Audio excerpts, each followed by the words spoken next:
Hello and welcome to this presentation. So I'm just struggling to see my slides here. It's not showing, but okay. Anyway, hello and welcome to this edition of Cloud Secrets. Today I am joined by Mike, who's with us here. I'll just add him to the stream. Hi. There we go. Hello.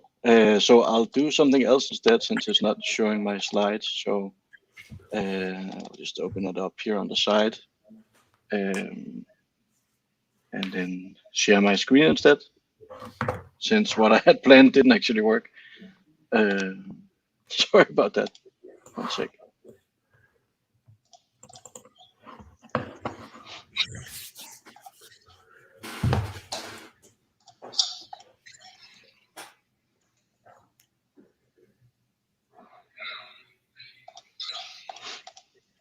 There we go. So let's see how I can do this. This was a bit awkward. Here we go. No problem. So hello and welcome everyone. So this is the first one we're doing in February for the Azure user group here in Denmark. You know where you can find us on Twitter and on the user group and on YouTube, where you're hopefully watching this stream from. The next meetup that we have scheduled is coming up the 24th of February, where we are joined by Wesley, who will talk about Azure Chaos Studio. But today it's all about this session with Mike, who will take us through the knowns and unknowns aspects of Bicep. So I'll just stop this here and then we can continue with that afterwards. So stop the share, and then I think people are here to learn about Bicep. Yeah. So I think I'll just hand it over to you and add your slides to the stream. So please feel free to take it away. And again, thank you so much for joining us today for this lunchtime session. No problem at all. So let's just kick in and start. So welcome everyone and welcome to my session, the known and unknown aspects of Bicep. But first, let me take you in a little bit of a quick tour regarding infrastructure as code, basically what infrastructure as code is, and then basically move on a bit the new concept of what Bicep is really, what you can do with it as well. So let me talk on the slides. But let me first give a more introduction about myself. So I'm Mike van der Graag. I live in the Netherlands. I'm a CTO at 350, a consultancy company that does a lot of Microsoft work in the Netherlands. Next to that, I'm also a Microsoft certified trainer, Microsoft MVP, and I'm the founder of the Dutch Cloud Meetup, what basically is more or less the same as the user group in Denmark, where we do a lot of technical sessions, also security-related sessions in the Netherlands, but also online because of COVID. We hope to do some in-person sessions this month and next month as well. So, but to further get into the subject, I want to take you a little bit more into infrastructure as code and basically what infrastructure as code is. And on the screen, you can see a definition of infrastructure as code. So infrastructure as code is the management of infrastructure in a descriptive model using version control to store your files. So how I always translate it, it's basically your contract or your schema of the infrastructure that you want to have.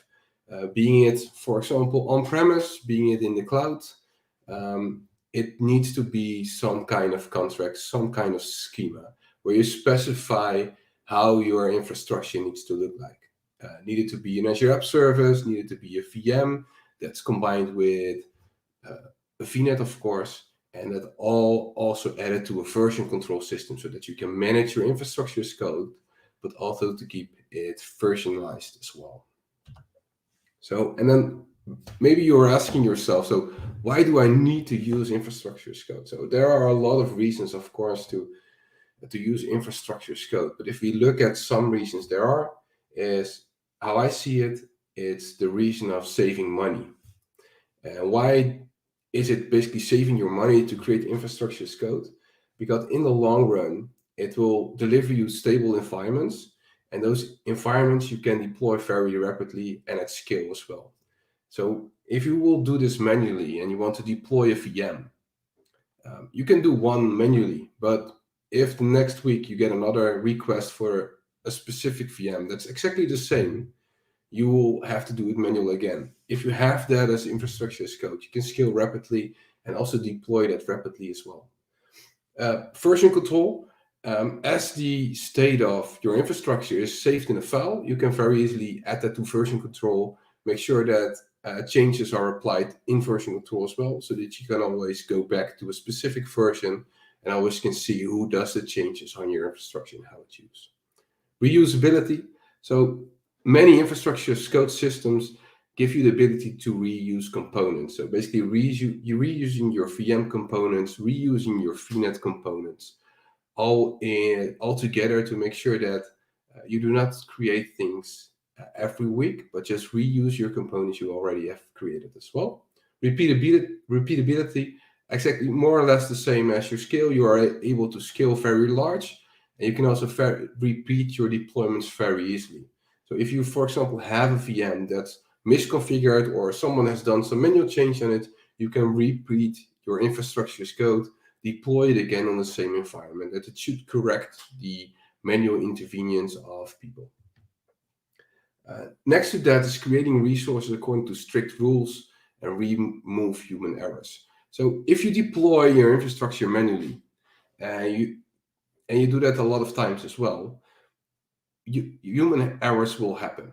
So those are in a small space as well, and they will happen if you do all those things manually.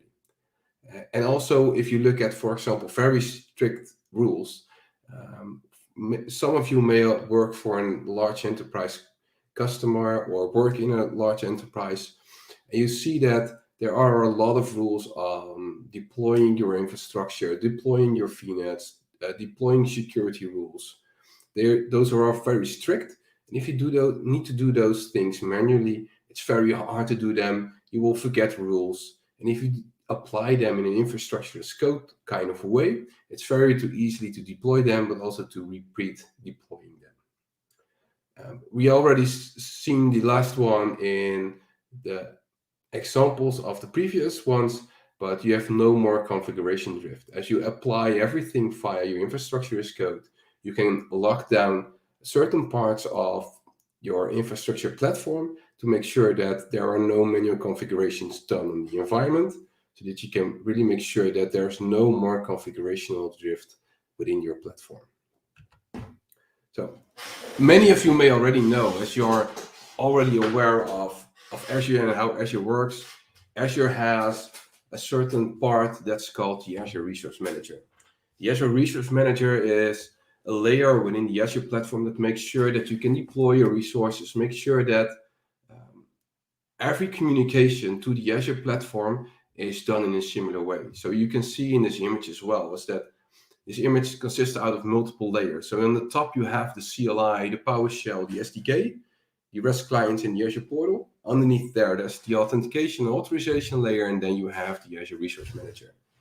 All traffic coming in from the CLI or the PowerShell, for example, will move through the same layers to the resources itself. So everything and every communication is done in exactly the same way, all via the Azure Resource Manager. So the Azure Resource Manager layer will make sure that the communication to those providers is done in that same way.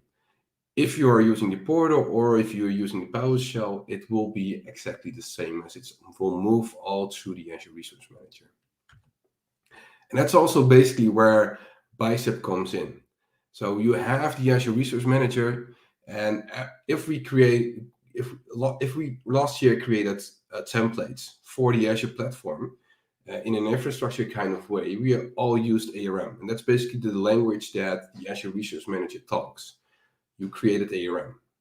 Now what's then Bicep? Basically, Bicep is a translation on top of ARM that makes it very easy for you to write infrastructure as code for the Azure platform. So it's a domain-specific language created specifically on top of ARM, and it's just an abstraction about that as well. Next to that, it has a one-to-one capability. So the capabilities you have in ARM, they are also in Bicep, and Bicep is also supported by Microsoft. As it's a production resource now, it's been almost already a year now in production, and it's fully supported by Microsoft. So you can fully write your ARM, your Bicep scripts, and make those components. What you can see here is also that basically from Bicep, you move to ARM, and then you move to the Azure Resource Manager. And we will get back to that later on a little bit deeper. So now you're asking yourself, why do I need to then use Bicep if I already have ARM? So first of all, the Bicep language is much simpler.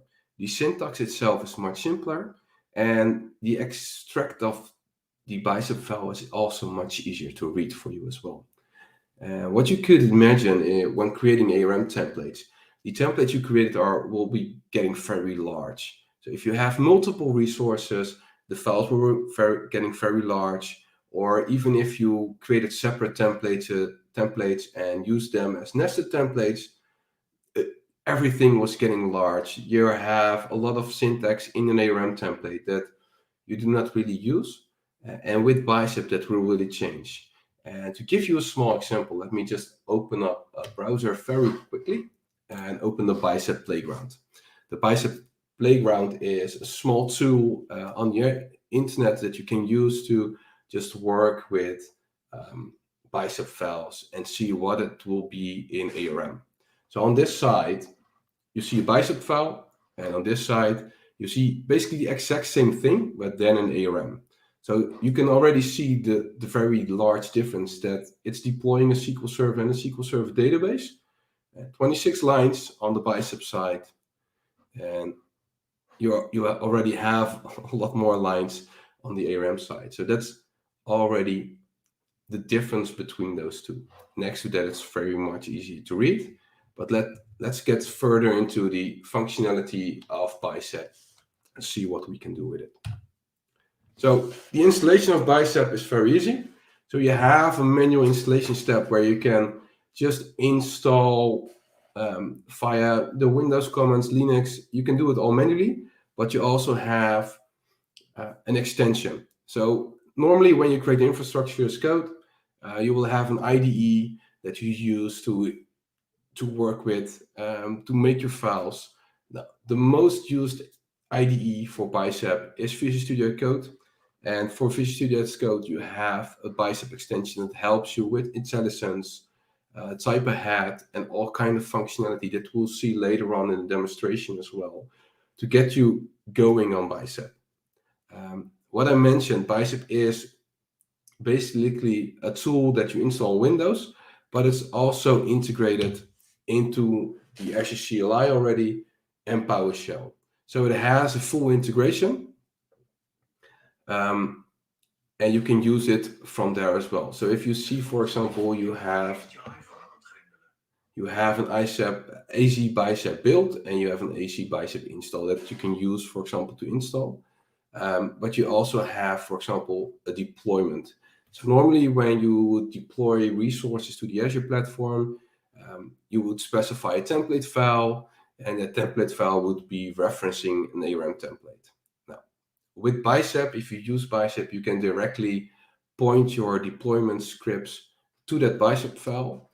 And what will basically happen underneath is that the deployment comments will translate your Bicep file to an ARM file and then send that ARM file to the Azure Resource Manager. Basically, the translation of your Bicep file to your ARM file is done locally, and then the ARM file is sent to the Azure Resource Manager. And that you can also do that manually, and you will see that later on as well. So let's look at basically the Bicep Basics. What are the basic things that you need to know of Bicep?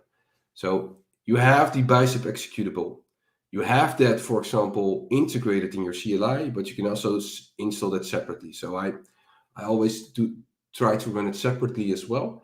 And then basically you have 4 commands in the Bicep executable that you will be using. So you have the Bicep build command.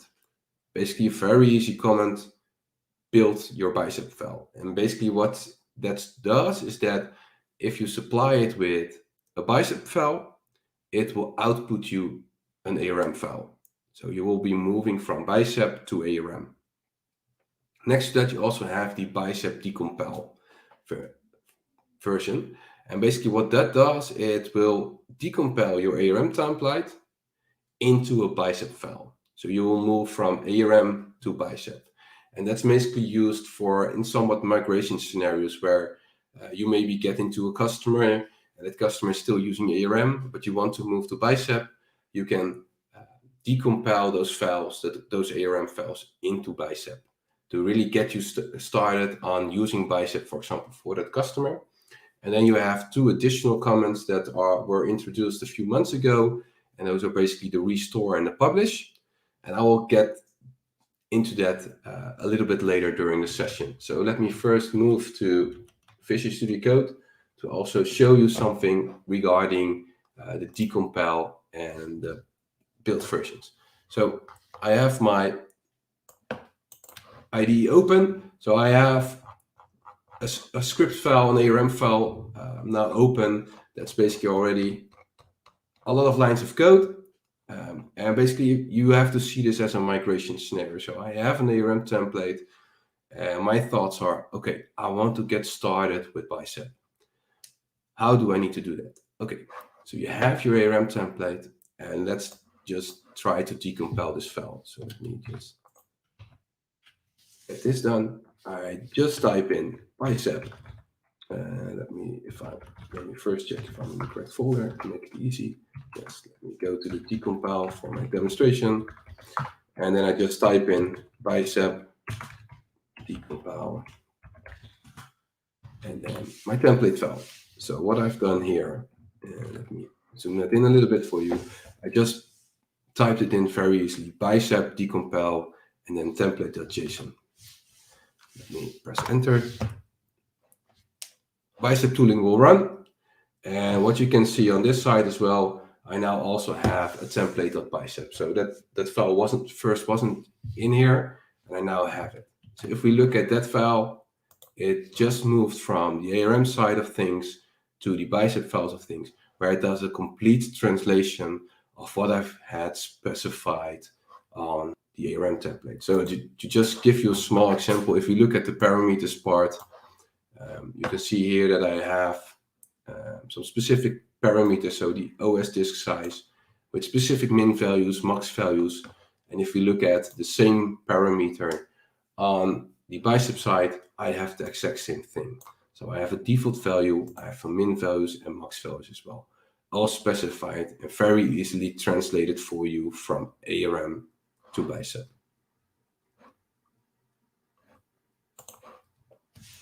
So the restore and republish functions we will be getting into later. But now first look at some more basic functionality. So how does that file structure look like? So it more or less looks like the same as with your ARM JSON templates, where you still have those specific parameter sections, variable sections, resource sections, and output sections as well. So what you can see here is that we have specific parameters, we have specific variables. Those are still the same as what you have in ARM. So they are still really specified the same with the same functionality. You have the resource part where you specify your resource. You have a module part, and we will get into that later on. And you also have the output part where you can specify specific output properties from your created resources. So to dig a little bit deeper into the parameters itself, you have, of course, default values. So if you specify a parameter, so for example, the parameter location, you can specify a default value by just supplying everything on the equal sign. So you have that resource group function as well and dot location. So I specify here, it will always be the location of the resource group. You have the allowed values part. You can also use the secure values. So for example, the secure string part as well. You have the min length, max length. You can specify a specific description. So if there needs to be a description supplied to the parameter, You have your min value, max value, and you can also do some additional metadata on your properties, on your parameters. So you can add your own metadata. For example, the author version, you can think of everything you want in there because it's fully customizable as well. Another important thing about Bicep files is the part of scoping. So if you do deployments on the Azure platform, you can do deployments on several levels within the platform. So you can do that on a tenant level, management group level, subscription level, of course, and also on the resource group level. All those scopes need to be supplied to your ARM template. So for example, if I would just create a new Bicep file and do not supply a target scope, it will automatically go to the target scope resource group.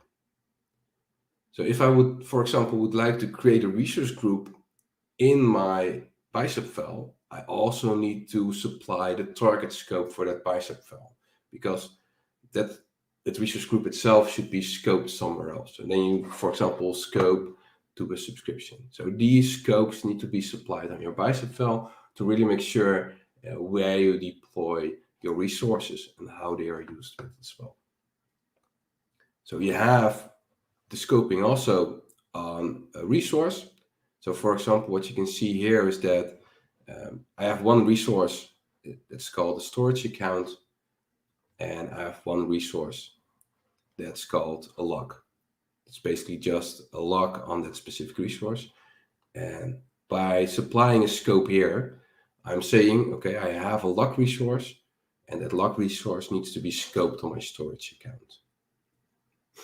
The same basically applies to a module, and we will get later into the module and basically what it does. You can scope that to, for example, a specific resource group or something else as well. So now let's dig deep in basically the features and more into writing Bicep files as well. But first, let me just open up Visual Studio Code and just use a very simple thing. So what I already mentioned during the presentation, you have your parameter section. The parameter section itself can be on top of your file. So what you had, for example, within ARM, the parameters needed to be on top. Then you would have the variables, then you would have the resources, and then you would have the output. That really doesn't matter in Bicep. So for example, if I here have a resource Azure plan and here I have a resource Azure resource service, I can just, for example, if it's needed for my template to have my parameters here, I can just put them in another section of my file. So that really doesn't matter where you place them. The Bicep build action will just make sure that it's all supplied on the top of an ARM file, of course. And that's basically the same, not only for the parameters, but also for the output. So if I want to specify an output, I can also specify it on top of a resource itself. But to show you basically how easy it is, let me just create a new file, and let's call it new.bicep, and just show you how simple it is to start writing Bicep file. So in a very simple situation, I would like to have a target scope, for example. And let's, in this example, set it to subscription. So I will be creating a template file for my complete subscription. And in this file, I want to deploy a resource group. So first I have to supply a resource, as I want to be deploying a resource. We call that resource, you have to specify basically a reference name for yourself. So let's call it RG in this example, because that specifies for me that I'm creating a resource group. And then when I type space, you already see a large list of available resource providers. So if I just, for example, type in resource group for myself, it will just already filter down the complete intelligence, and I can just press enter for the resource group because I will be deploying a resource group. And then I just see the API versions already popping up. So Visual Studio Code is really helping you with building your ARM templates, your Bicep templates, so that you can make great infrastructure as code. So let me just choose the latest version. Just type this and brackets. The next thing, and you already see here on top, is that I get a red underline on RG. And if we look at it, you can see that the specified resource declaration is missing the following required properties. You can see that on top. So basically, the system itself directly sees that I'm missing required properties on my specification for my resource group. So you need to supply that if you want to have a good template. So it specifies me that I have to have location and name, but I can also do a quick fix. So add required properties, and then basically the system just adds the required properties for me. So to make it more easy, we will make some parameters as well. So let me first specify them. So I have a param, and let's call it location, and it needs to have a specific type. And let me just type is, and let me just specify West Europe. You can see the red underline of location because it's never been used. So let's just specify that here, and then the red lines are dropped. And I also have a name, so let me do that as a parameter as well. Name, and it needs to be type of string as well. And then specify that property. What you can see as well is that it has complete intelligence of what you have specified in your file. So I can just do it very easily. So now I have a resource group, but it's just too little to only have a resource group. So also let's create a storage account. Just call it str, and let me search for storage account, latest API version. And as I'm lazy, I just type add required properties, and let me show you as well that also the other properties within a resource are fully enabled in the platform. So you have complete intelligence of what you want to build. So for example, if I just want to have it as a blob storage, I have to have a location. So let me just do the RG, the location. So basically I'm reusing the properties of an already created resource, in this example, the RG. Let's give it a name. So let me just now use str name 001, as it needs to be unique, of course. And what you could also see is that in the SKU, it's a sub-property. I have to specify a name, and I also have complete intelligence here. Specify it, and then I still have red lines. So the system helps you with those problems as well, but it now sees that my template file itself is scoped on subscription, so it does not know where it needs to place that storage account I just specified. So what I showed during the presentation, you also have to supply the scope property, and then I can specify a reference to my resource group.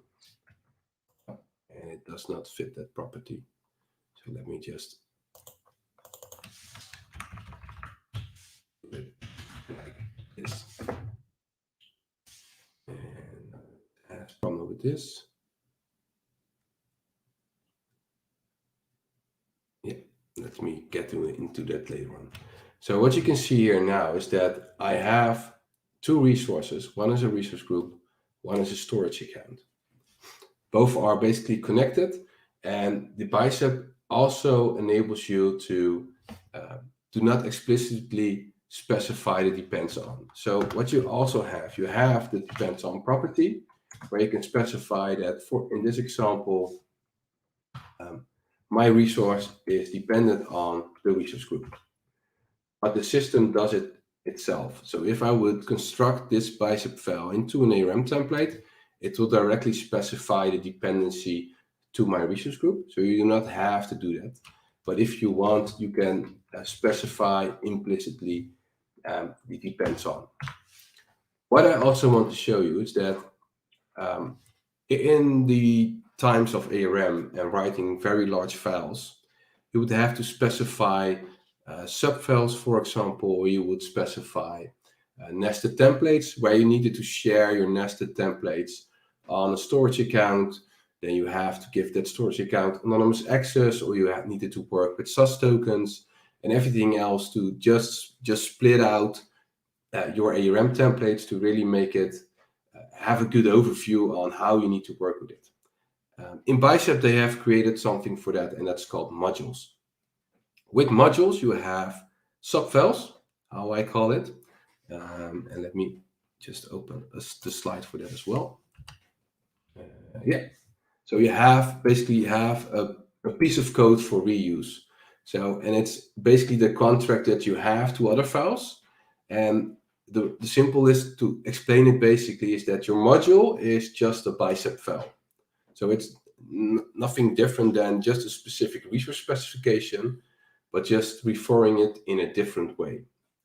And if we look at the modules that you specify in your Bicep file, it basically moves to a nested deployment resource like you already know from ARM.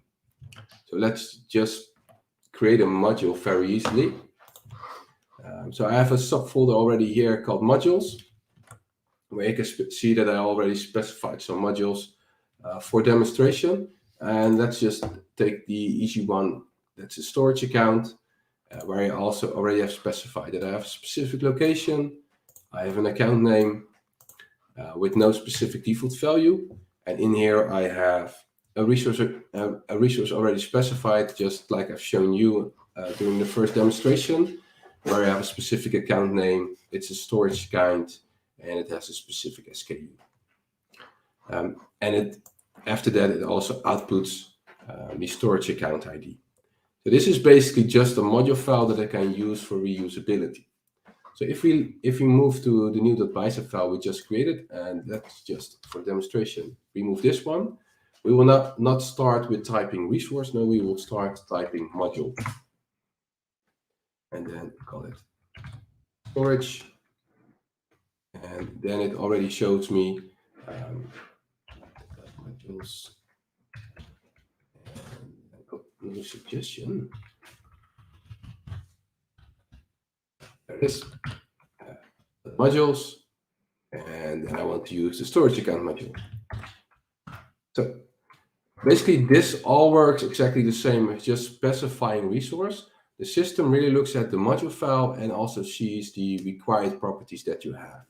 So I will again do the quick fix. And of course, I have to specify a name. So let me just specify a name. Storage account. And then it also sees that you have to specify parameters. And those are basically the parameters that you have to specify for your module. So if we look at the required properties, you can see that it shows just basically one property. And that's basically only the account name property. And why does it show only that one property as a required property? And that's basically because the location parameter I have in here also has a default value. So it's not required. As the account name does not have a default value, it's not required. So it's required. So I need to specify the account name here. STR 001567. Just type in something. And if, for example, if I would just use the type ahead, I can also see that I also can supply a location. But in this example, I do not want to supply a location because the resource group location that's defined as default is fine by me. And then you can also see the scope, and I can place the scope to the resource group so that it will deploy in that resource group as well. So it's very easily specified. What's also good to know is that, like I mentioned before, a module is used, basically constructed as a nested template. So if we would construct this template, let me just go to the folder, cd001, and then do a bicep build new.bicep.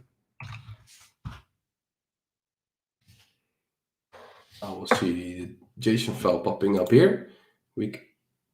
Oh, that's funny. I have to save, of course, before building the bicep file, or else I will just get an empty JSON file, like you saw. And then it's done. Okay, now I have everything in my JSON file. So what you can see here is that I have that resource group, and I also have an additional resource called the resources/deployment. So that's basically the one that's the nested deployment, wherein I can find basically the other template part, and that template part contains my storage account. What you can also see is that the name I gave to the module is also the name of my nested deployment. So if you look at the deployment section in a resource group, you will see this name popping up as it's a nested deployment. So if we go back to our feature slide, we already discussed some features we have seen now. So we have discussed the scaffolding. So you have the scaffolding of your required properties. We have discussed the modules. We have already discussed the decompel. And now let's just discuss the conditions. I have a demonstration open in here. Let me check if I'm not sure which one I place it on, but we can very easily add that as well. So with conditions, you can very easily, like you could also do with an ARM, add conditions to, for example, also specify if you want to deploy something specific. So if, for example, I specify a parameter in this file, I call it deploy, and make it of the type bool, where someone could, for example, import a specific parameter in your deployment, and I can just place a condition on a resource. Not bool deploy, of course. I can place a condition on that resource, really specifying. So if someone supplies the parameter deploy with the value true, it will deploy the app service plan, otherwise it will not deploy. And you'll really make sure that you have specific conditions in your deployments. Then let's move up to the linter. They have built in a very easy set of problems, best practices, and everything else just to make sure that you write correct bicep files so that they also get into correct ARM templates. So if you look at the panel within the IDE, you can already see some very easy things on how to get started. So for example, it now has some problem. It's found some problems on the template.bicep. That's basically also still something I see with the decompel actions. So it still sees some problems. So remove unusual string interpolation. So if we go to that section, yeah, you can see that it's using string encapsulation. You can also remove that. So the IDE and the linter is helping you also to fix those problems as well. So for example, I have a concatenation function in here, and basically the system said, just use string interpolation, not use concat. I click on the light bulb, and I say to the system, okay, change it for me, and you can change it as well. And it sees also, for example, sees unused variables. So it makes you very aware of the fact on how you are writing your bicep and what you can fix around it as well. So we have the linter. Then we have the snippets. Snippets is a very easy point to get started with specific resources. So it's more or less something like the scaffolding where you just import the required properties. But let me just get this one. In a snippet section, when you do not type resource, but you type res, you get a complete list of resources that are default configured for you. So you can see here that I already have a large list of resources regarding automation, and automation schedule. And if I just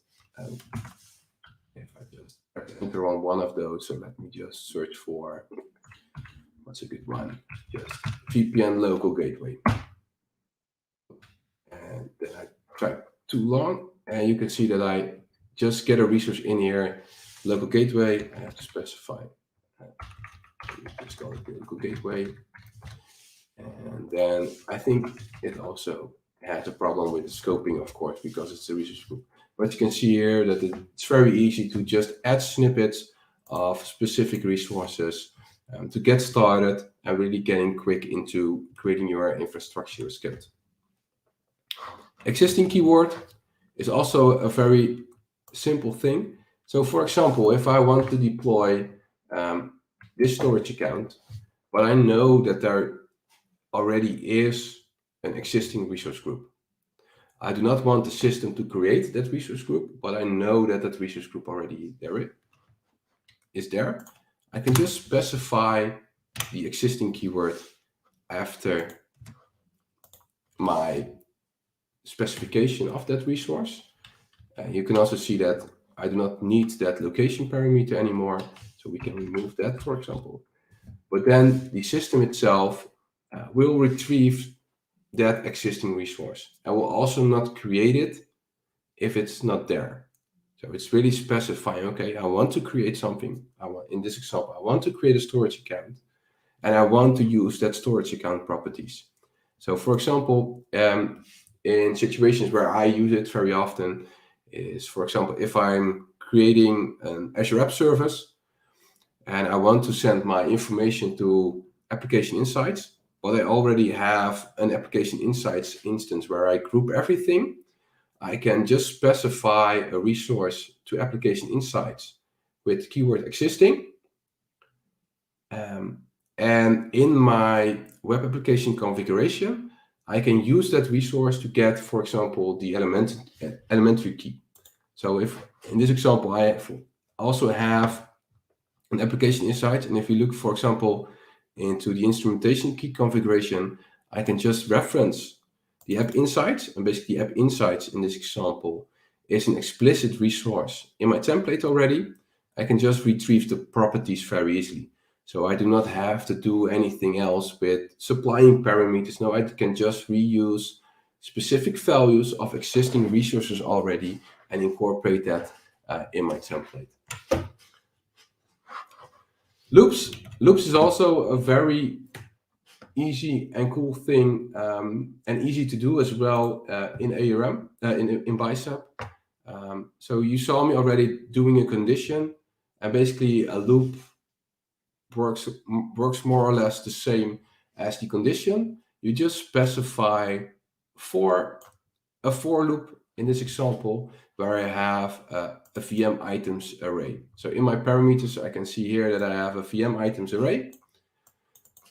In that array, I can specify specific names for a VM, and I will basically perform a module, and that's basically for a Linux VM in a for loop to just deploy that VM. So if I specify 5 VMs in this array, I will just deploy 5 VMs based on this specific module. So if we look at the example, for example, this is the Linux VM. This is basically the Linux VM module where I just have the out-of-the-box functionality and specification of that VM.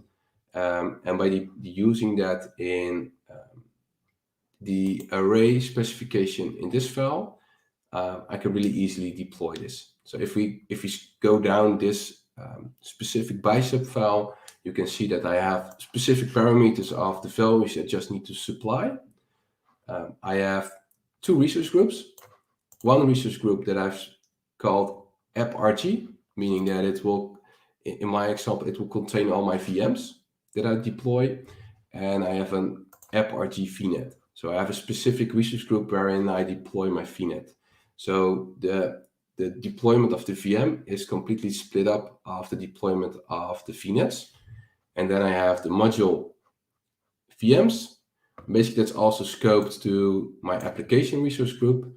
And I have a module VM VNet, and that's basically scoped to my VNet resource group. So you can see that there's a specific difference in where we deploy those resources. And if I go, for example, to the deploy resources PowerShell, where I have some PowerShell script ready, I can just show you that what I can show you here is that, I need to have the good one. Let me just do the no build version.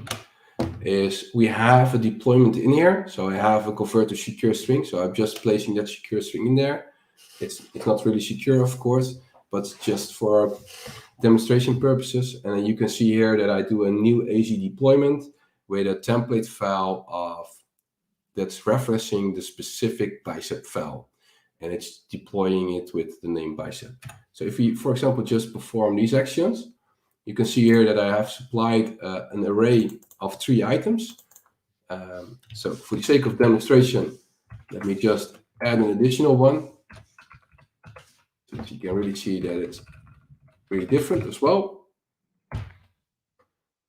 So I now have 4 VMs, and I will also show you the Azure environment where it will go to. So I have a clean Azure subscription here where nothing is in. And let me go to this one, and let me just run this selection. Let me get the top line as well, because otherwise I will not have a password. Because it does not exist, of course. I'm in the wrong folder. I'm in the good folder. Do this again and run that selection. So as I'm now referencing basically the Bicep file itself, the system will, in the background, will compile that Bicep file into an ARM template, and then basically does it like it normally does. It just supplies that ARM template to the Azure Resource Manager. And if we open up the Azure portal, we should already see something appearing here as well. Not yet. Sometimes it just takes a while. Oh, there it is. So you can see now that it already deployed 2 of the resource groups, the 005 and the 005 VNet. So basically the 005 VNet will, in a few seconds, will contain the VNet as well. So you can see here already that it already has the VNet in the private subnet. You can see the specific deployments as well. And you can also see that it was a nested deployment called VM VNet. So if we could look at the module specification in Visual Studio Code, and like I mentioned before, let's move to that one. You can see that the module was called and the deployment is called VM VNet. So they are basically the same as well. And then if we move to the 005 folder, you can see already that it's made its basically sub-deployments of all the VMs as specified in the array, where you can see that I have the VM1, VM2, 3, and 4, of course. Where you can also see that we have them in this folder as well. And then, yeah. So that's basically the loops. The decompel we already had. So you also have a visualizer. And the visualizer is also a very neat thing within the Bicep files. So for example, if I have a large, and I think that this one is a good one, and then we can just go to view, we open the comment palette, and then you have Bicep open visualizer, and then you have a complete visualizer of your Bicep template in your IDE. So in this visualizer, we have the exact same template we just discussed. So you can see that we have a VMs collection. So we know that it will be multiple VMs that we will be deploying in the resource group called AppRG. And we have VNet, where you can also see the dependency by the arrow, where we have an AppRG VNet. So we know that it will be in a separate resource group with a VNet with network security rules configured as well. So you have a complete visualization of what you're deploying, how you're building it, and what you're doing it with it as well, and keeping track of your relations of your resources. That's basically in all existing files as well. So then we're almost there. We still have 2 functionalities, 2 features to discuss.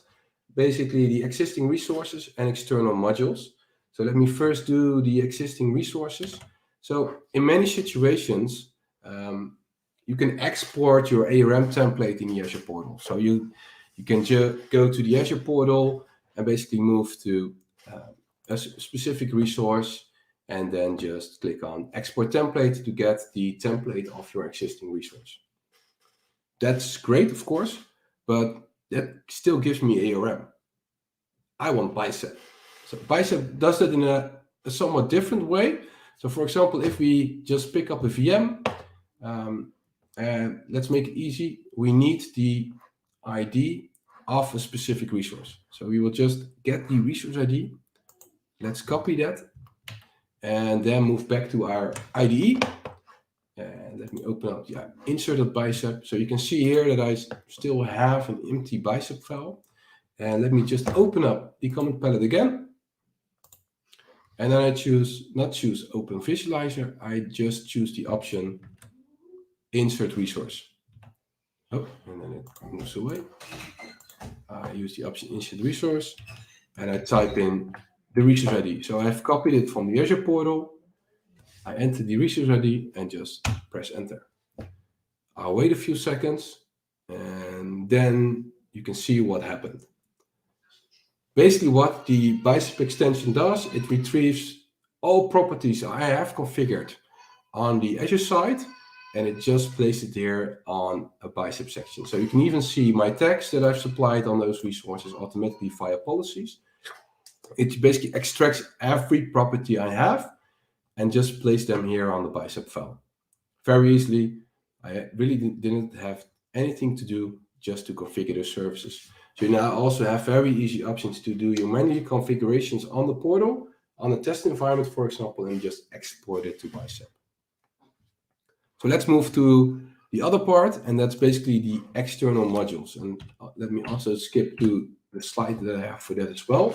Basically, external shared modules gives you an option to share your modules in a very easy way in, for example, your Azure Platform by using Azure Container Registries or Azure Template Specs. So like I explained already, with modules, with modules and external resources in ARM, you have to have a storage location, you have to have anonymous permissions there, or use SOS tokens. It was a whole lot of hassle to get that running. Now you can use container registries and Azure Template Specs for your resources to share them. With saying that, you can also imagine that you can now also use role-based access control, because Azure Container Registries and Template Specs are just Azure resources that work with role-based access control.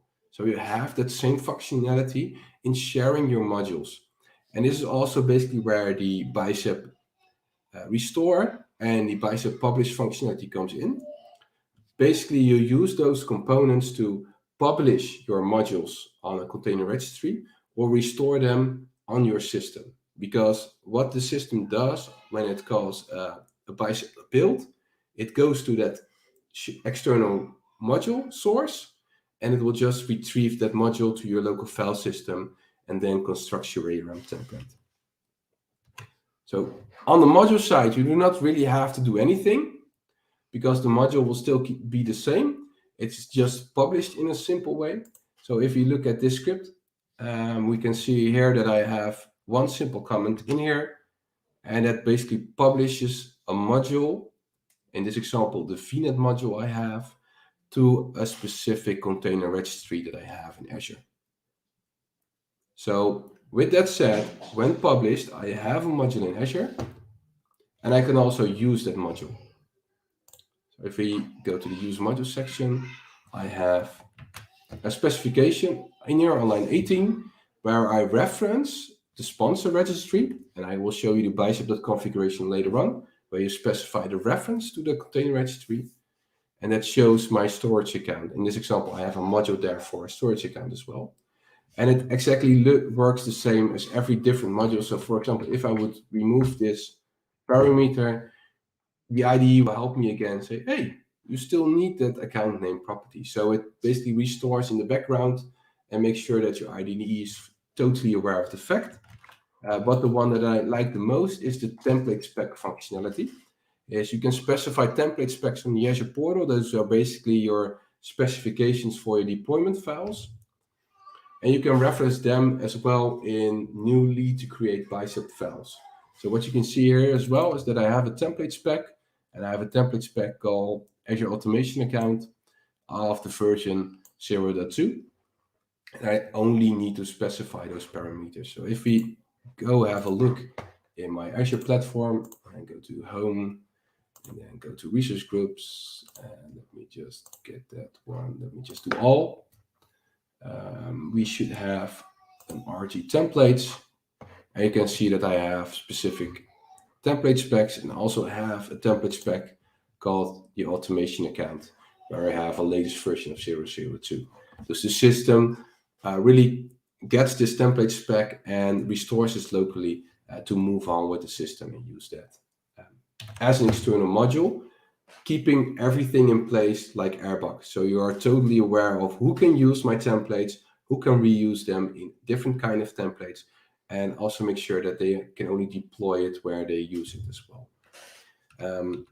Need to say as well, the external and shared modules is in one of the latest versions of Bicep that was deployed, I think, in end of November, beginning of December.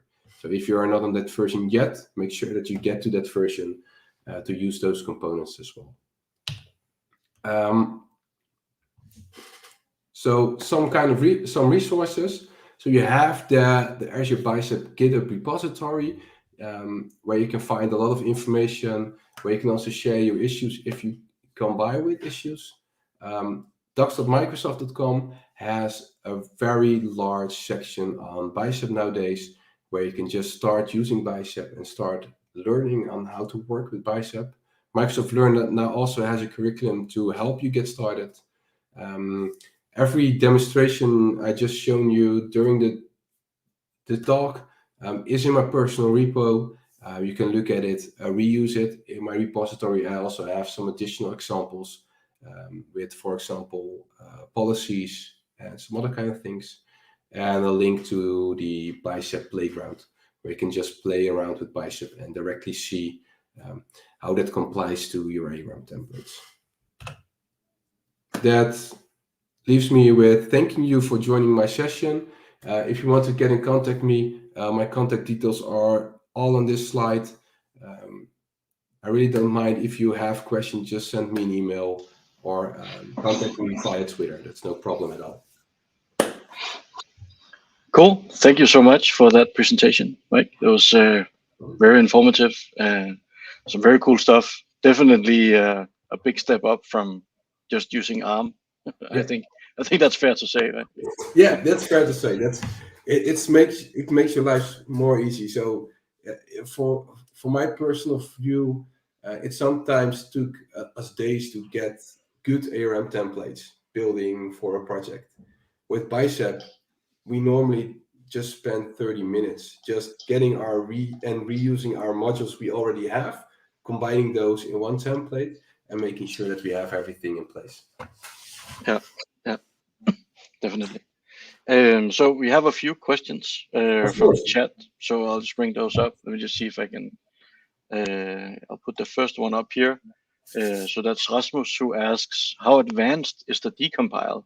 Does it handle conditions and copy expressions? Good question.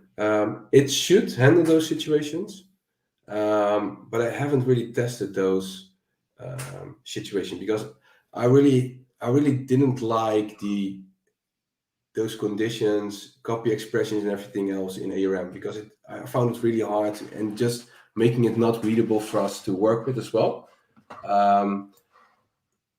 It should, but I do not know for sure. So if you have issues on it, just file that issues also on GitHub as well. They will really fix if there are problems, but it should handle those situations as well. Yeah, cool. And then we have one from Jim, who writes, the insert resource facility in Visual Studio Code looks really useful. Is there a way to do this using the Bicep command line? Not directly at this moment. So what you could do is use the PowerShell export command that will deliver you a template and then directly decompile that with Bicep. That's the way I used before, but it's not connected at this moment. So it's only in the IDE at this moment. Okay, cool. And then we have a question from Morten. Yes, that's me.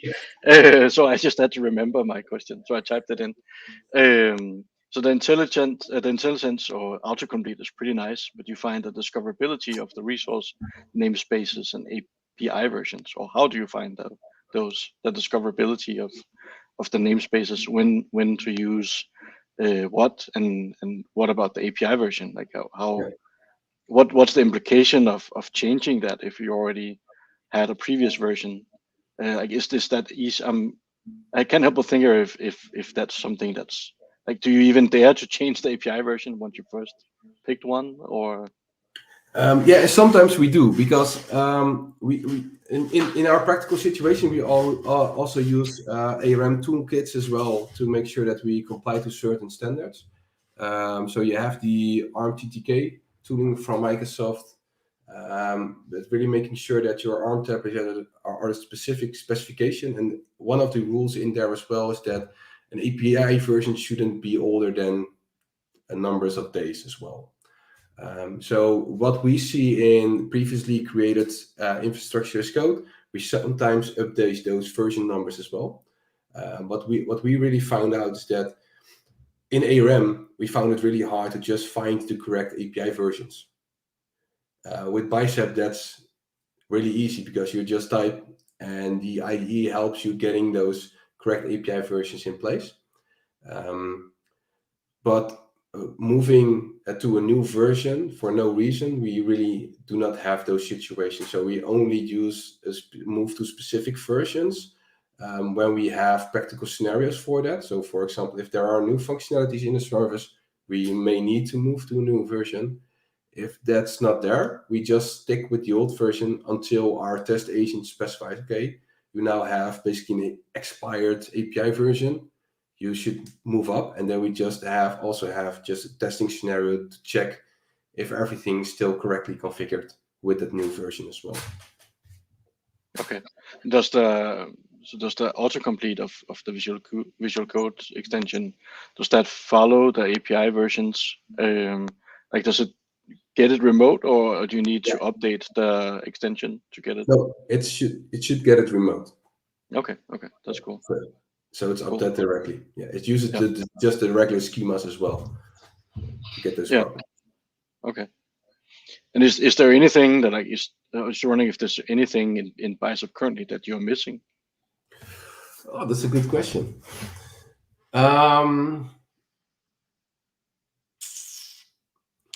It's more in the IDE. So I still see some situations where you retrieve, for example, if I specify a resource group in the IDE to export it, it just exports my resource group. But my resource group has resources. So I would also like to have those resources in place. So that's one that I'm missing currently. I think my largest one that I was missing is working with those modules and using shared modules. And I really like how they solved it with, for example, those template specs functionality, where you can just point it to your template spec and make sure that your role-based access control is in place to combine those resources. That's really handy. But if I'm still missing something, that's a hard one. No, I don't. At this point, I don't think so. Okay. Well, I guess that's good from a feature completeness point of view. Like, I mean, the whole round of going through the features. I mean, it does seem pretty complete, but it's something where sometimes when it's a new product that's added, there's often stuff missing, right? But it doesn't seem like you've bumped into something that. Yeah, if you look at it that way, so basically you have that linter. So I think, in my opinion, that linter could be more complete with more rules. Okay. So what we see, for example, is and why we still use ARM TTK as well, is that in ARM TTK there are still some rules applied that, for example, are not in the linter, and it would be great to have them into the linter as well, because they, in that specific set of rule functionality, they add additional rules there. I would like to see them in the linter as well. But the feature is there, so I think it's really easy extendable as well to move forward. Yeah. All right. And then, so I think this is mostly a comment from Anas, who says, awesome, learned some new stuff about Bicep. We are planning on moving from Terraform to Bicep where it's possible. Yeah, I will do that as well. So if you do not have a clear reason to work with Terraform, so the only reason I can think of is if you are using more cloud providers, I Yeah. would really move to Bicep. Yeah. Yeah. And then we have one from Henrik, who writes, after decompile or insert resource, is there tool support for removing everything with the same values as the default, so you get Bicep files that are as small as possible? Not that I'm aware of. That's a good one. Yep. But in that situation, I think you should just use the scaffolding functionality where you just type the resource and add the properties, because the other properties are in there for some reason, I think. Yeah. All right. And then we have one more from Anas, who asks, do you have an idea of the impact when an API version is deprecated by Microsoft and the work involved in upgrading to the latest API version, and good idea with the age test of the API version? Yeah, that really depends also on what has changed within the API. So, Yeah. and there are different scenarios in there. I haven't seen a lot of breaking changes. The breaking changes more often occur when working with preview functionality and then moving to public, where you have some just breaking functionality where you just have to move over, and then you have large implications, of course, but that's also a good reason because it's moving from preview to public. But in public scenarios, we haven't really had large situations where moving to the latest API caused us problems, because in most API upgrades, there are just adding properties and not removing functionality as well. Yeah. But I guess that's maybe one of the areas where Bicep has a one up from Terraform, because I know from Terraform that that's often lagging a bit behind a little bit.